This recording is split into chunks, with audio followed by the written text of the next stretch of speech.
What is going on, guys? Jason Burke here, Styles Clash for life. Coming at you on YouTube, and today I've got some football focus. The Pittsburgh Steelers were busy yesterday. I record this on Friday, March 31st.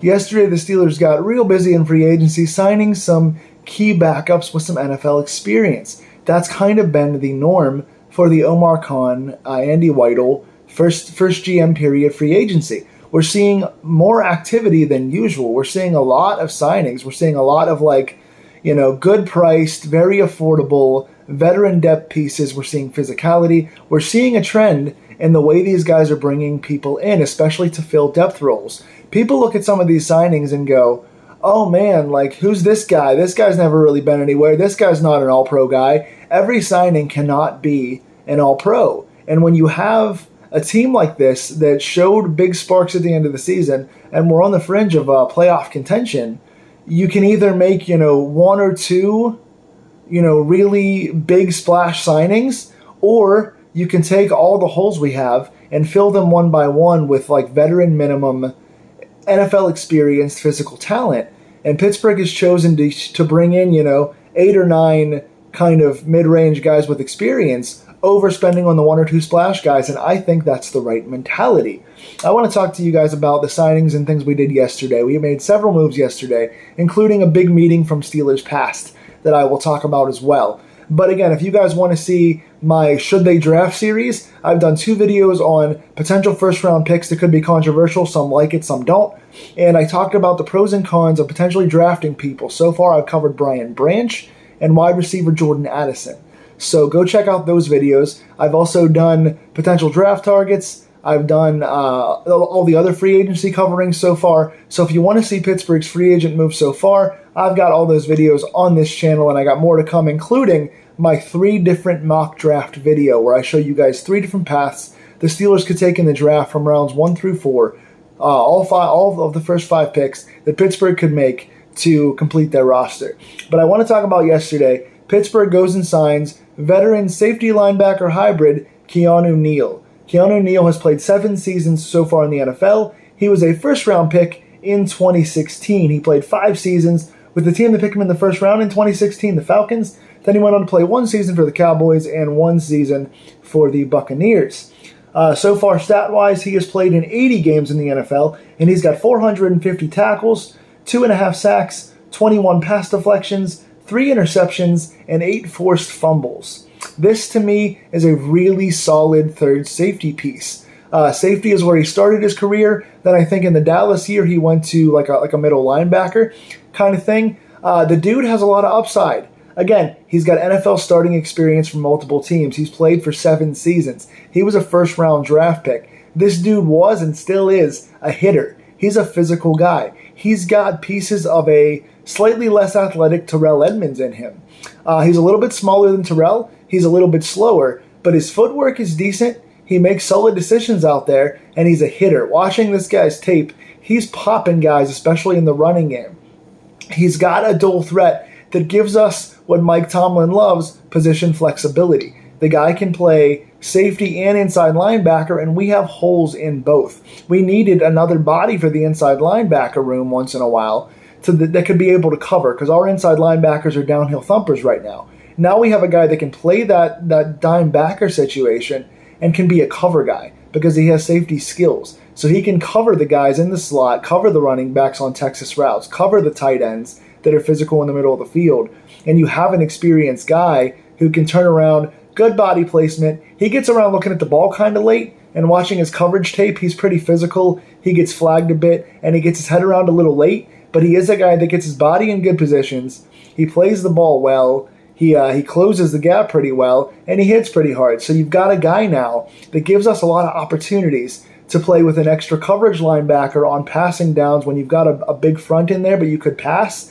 This gives us an extra coverage linebacker that is now the best coverage ILB in the room.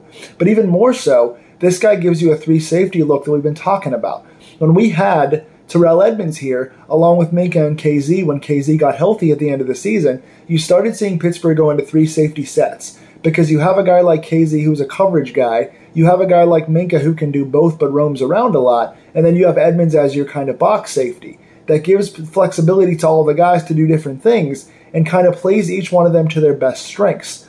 Now, I don't think that Keanu Neal was a bad coverage guy, but he does lack there in certain spots, and he is a little bit slower now in his older age. But his coverage is good enough for that linebacker space, and he can play that box safety. So now again, you have three safeties now with Fitzpatrick and KZ back. Edmonds is gone, but now Keanu Neal fills that role. So now all of a sudden, you can put Neal in the box and do the linebacker stuff in the running game. He's a very good running tackler. And you've got, KZ in coverage and Minka being able to move around. So you've got a lot more flexibility now. You've got a coverage linebacker. You've got a third safety to roam around. You give your defense multiple opportunities for looks. And you get a guy who's had over 100 tackles twice. That's important. He's got pass breakups. He's got forced fumbles as a hitter. He's got picks as a cover guy. He can do a lot of things. You're bringing in a guy on a 2-year deal for a cheap price who can play multiple spots and fill depth in 2 places that we needed depth. Now with this guy, we took off another need off our draft board. This takes away the need for a safety, which we were looking at in a lot of mock drafts. We no longer need a 4th safety. We have 3 guys now who have been NFL starters, and you have guys like depth like Norwood and Killebrew who are veterans. So you don't need a safety now, and you don't need a Brian Branch hybrid now. You can draft a straight corner and avoid safety now. This takes something off the draft board, which is important for a team with a lot of big needs and a lot of picks early on in a draft that has a lot of things we need. So that is a good pickup for us. I like it. The second pickup yesterday was a bit of a head scratcher, but still I understand where it's going. Braden Fehoko. He's in his 3rd season now. He's played 2 seasons so far with the Chargers. He's played in 17 games in the past 2 years, has 36 tackles. Now, he's not lighting up the stat sheet. He is a D tackle, definitely more of a traditional nose tackle, which kind of suits our system. He's a big body guy. I think he's from Hawaii. I saw him doing a lot of the tribal chants and stuff online. Apparently, he's a really high personality, high energy, funny, likable guy, so he's going to be good for the locker room. But more so, it looks to be that he is a big body guy that it's going to be a run stuffer. His strength looks to be in the run game. He is going to push the line physically. He can shed one blocker at a time. He can take on 2 blockers and leave your linebackers unblocked for whatever they have to do. So he's going to make the next level a little better, and he's going to be good at the run game. Now, he's not going to be a splash guy. He's not going to sack the quarterback. He has no sacks so far. He doesn't have a ton of experience. He's still kind of finding himself, I think, in the NFL system. Pardon me for that, camera. So he's still a guy that's finding himself. He's not going to sack the quarterback. He's not super quick. He's not going to be a guy you really want in there on passing downs. But he's a nice depth piece. He's a backup D tackle that has NFL experience and is still young and athletic and big. And so we can kind of see what we have there. He's a guy that's going to fill out the bench. That's a physical guy. Again, going back to the Omar Khan thing. Drafting the 2 linebackers. Bringing back KZ. Bringing in another physical safety now. You've got a lot of guys on the field now who are tacklers, who are physical, who can make splash plays. That is what you really want. Now, this is probably the least splashy signing we've made so far in Fehoko, but I wanted to look at where the D-line sits now, because there's not a lot of space now for D linemen on this team. We have the 3 starters from last year that are currently still here. Montravis Adams has been talked about being a possible cut, but he's still currently on the team, and I like him still being on the team. So we have Cam, Larry-O, and Adams as our starters, and then we have DeMarvin Leal, Isaiah Loudermilk, and now we have Braden Fehoko. So we have 6 guys now on the D-line. You want between 6 and 7 on your D-line we usually keep. So we've got 6 guys here that are definitely going to be here. That spells to me several things. Obviously, Tyson Alualu is gone now, probably retiring, so that is a positive subtraction for us in his the current place he is with his body and health and everything. And that seems to mean the end of Chris Wormley. Chris Wormley is a free agent. We traded for him a couple years ago for Baltimore. I like him a lot. He's a really solid player. I do think that if you're comparing apples to apples here, I do think Fehoko is a downgrade from Wormley. Wormley is a productive, solid player. He is a spot starter, good rotational guy, very good depth, one of the better bench defensive linemen who can play all positions on the D-line that you can have on your team. Excuse me. But what I will say is, in the last 2 years, Wormley has not been available. The best ability is availability, especially for a swing starter and a backup. So Wormley came in. He was hurt most of last year, played in a few games in little spots here and there, got one game that he came out and played significantly in, and that's the game that he got the sack and forced fumble in, so he was still productive. But came in, played significant time in one game, made one big splash play, and then got hurt again, and I think he tore his ACL, which usually is like a year-long injury. It takes a year to really come back from that. So we didn't have Wormley much of last year. We were not going to have Wormley for the most part of this year. If he was to get re-signed, he wouldn't play until the very, very end of the season at the earliest. So to re-sign a guy who didn't play all of last year and is not going to play all of this year wouldn't make a ton of sense personally. So as much as I've been on the Wormley train and I like him as a spot starter and big depth guy, for a guy who's aging, he's getting up there in age. He's played now 6-7 seasons. He's missed the better part of the last 2 years. He was not going to play. So to bring in somebody who is a younger guy who can play D-tackle, who's got some starts in the NFL, not too many in Los Angeles Chargers, but he got a few starts. In that sense, it is an upgrade. So bringing another guy in here. We got 6 guys now on this roster. That means that we're probably not going to draft another defensive lineman after our D-tackle. We're going to draft a D-tackle early still because we're not sure if Leal is going to be in that spot or going to be a swing guy. He could wind up being a outside lineman, kind of backing up Cam and Larry O.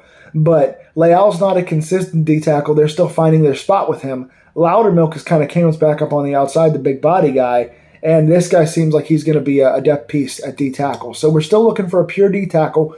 So that's still probably going to be a draft pick for us. Maybe a Mozzie Smith or a Keanu Benton, someone like that. So we're still going to draft that middle line spot. But this takes away the need to draft another guy. You're not going to draft another edge rush D lineman. You're not going to draft another guy behind Cam or Larry O because we have 6 guys here now for that. So that takes away another kind of mid to late round need. So we're going to focus on D-tackle and then move off the line in the draft is what that tells me. But it is another physical guy that's got some experience that is young and can fill in on the D-line. So I like that move as well. And then finally, Pittsburgh goes and meets with Bud Dupree yesterday. He came in, took a physical, had a meeting with the team, and there's no word of signing yet. He has not yet been currently signed, but the expectation is that he may sign. He did meet with a second team this week besides us, so there are some options there. But I think, and again, he's not been signed yet. I'll come back with another video if he gets signed.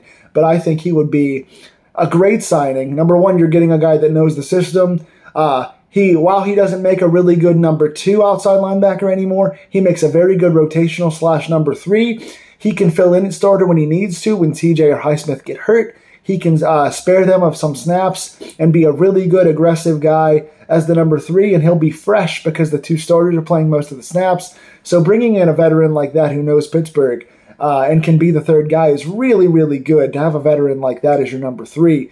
That would not only bring in a familiar face who we like here, but would also take away the need to get outside linebacker depth because you would have Bud at 3, and then we also signed to a futures deal the draft pick from several years ago from Miami as well.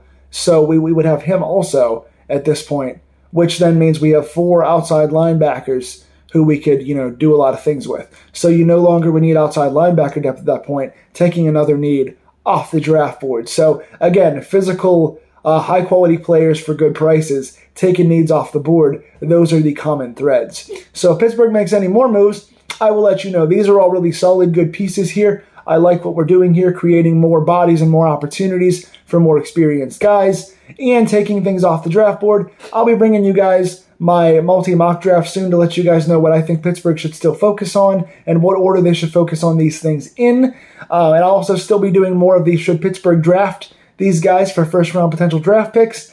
And I'll be staying up with all the Steelers coverage, so please come back soon. Please like, share, and subscribe this video. Please talk about it and share it with your friends if you like these videos and want to keep seeing them. And I will see you guys soon. Go Steelers.